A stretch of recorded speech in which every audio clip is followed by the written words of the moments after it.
In preparation for Split coming out this Friday, I decided to review a few of M. Night Shyamalan's movies. Now, M. Night Shyamalan has had some ups and downs in his career, but however, probably his biggest highlight is The Sixth Sense.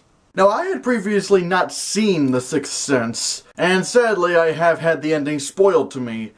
I'm not going to do that to you, though. I want you to go into this movie with fresh eyes. I'll talk a little bit about it, but I'm not going to actually give it away. I'm just going to give my opinions on the ending. Now, this movie's about Bruce Willis, who plays a psychologist for children, and he's trying to cure a boy who has this weird mental illness, but as the movie progresses, both of them start to find out that it's a little bit more supernatural than they once thought. Now, I gotta say, this is a great movie. Having previously only seen two M. Night Shyamalan movies, Last Airbender and After Earth, not really a good way to start out, this really did surprise me as to how good this movie actually was.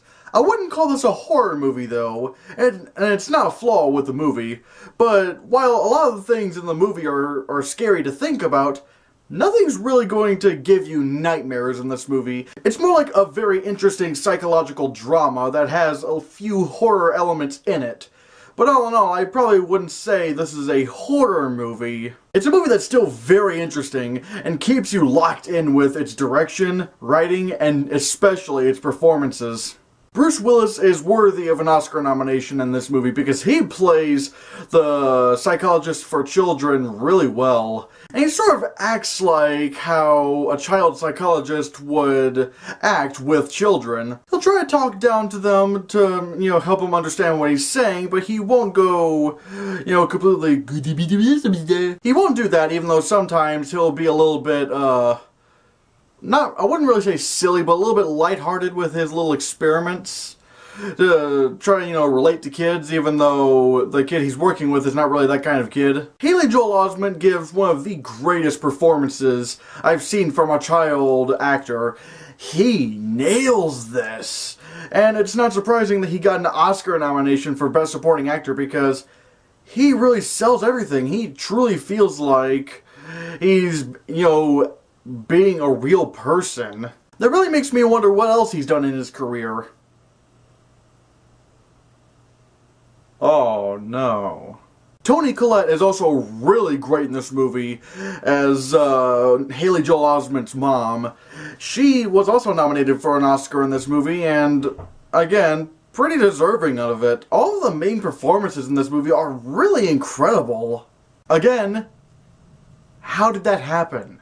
It's very hard to talk about this movie without giving away any spoilers, because there's lots of things I feel like would be really good if you didn't really know about it. Now, like I said, I'm not going to spoil anything, so without going into too much detail, I will say the ending is very well realized. And even though I already knew what the ending was, going into it because people are dicks, I used that opportunity to see if everything would fit together in this ending, because we've had lots of movies that have twist endings, but yet nothing really makes sense when you really look back on it.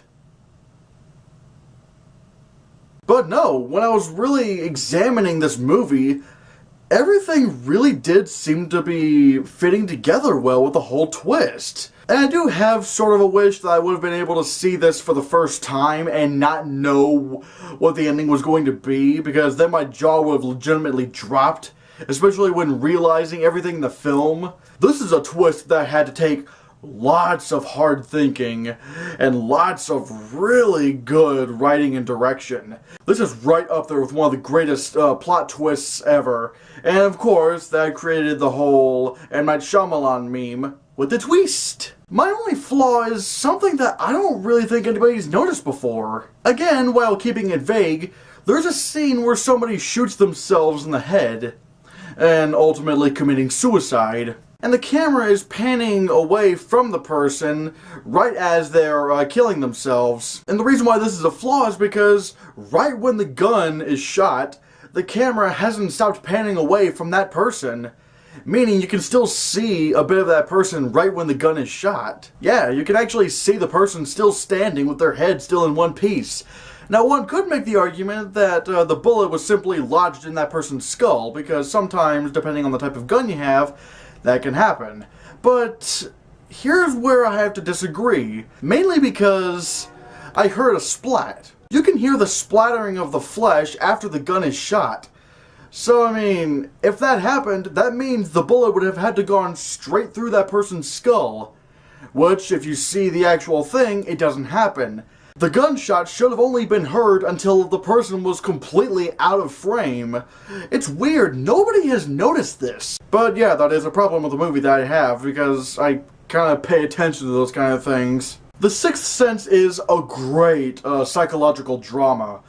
And after seeing trash like Airbender and After Earth, it's still nice to see that M. Night Shyamalan had, or maybe even still has, some talent left within him. And that's why I'm going to give The Sixth Sense a 9 out of 10. Like I said, if it hadn't been for that one gun scene being edited in such a weird way, this could have been a 10 out of 10, but I can't do that. In continuing with my M. Night Shyamalan series, hopefully my next video shall be for the cult classic Unbreakable. Or maybe something else. So what do you think of The Sixth Sense? Let me know down in the comments, give this video a like, press that little gray button if you haven't subscribed already, and speaking of subscribing, if you want to see more, click this.